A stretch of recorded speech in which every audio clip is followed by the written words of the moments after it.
ఫోన్‌కి wireless charger మధ్య ఏ హ్మ్. కోడింగ్ పనిచేస్తుంది?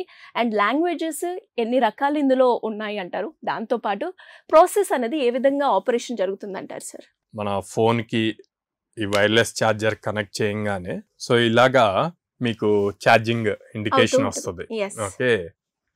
సో, ఆహ్, ఎట్లా వర్క్ అవుతది అన్నది చూస్తే గనక ఇది హ్మ్. కోడింగ్‌లో ఇక్కడ ఈ 2 కనెక్ట్ అవ్వటానికి కోడింగ్ ఏముండదండి. హ్మ్. First thing. హ్మ్. ఇవంతా magnetic fields.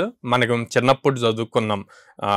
AC, DC current, alternate current, direct current. Current. So, ఇక్కడ ఏసీ కరెంట్ ప్లే అవుతది. ప్లే అయ్యి ఈ 2 కనెక్ట్ అయ్యి మ్యాగ్నెటిక్ ద్వారా ఆ పవర్ అన్నది వెళ్తది. హ్మ్. కానీ వీటి లోపల హ్మ్. మనకి ఛార్జింగ్ మైక్రో కంట్రోలర్స్ ఉంటాయి అన్నమాట దీని లోపల.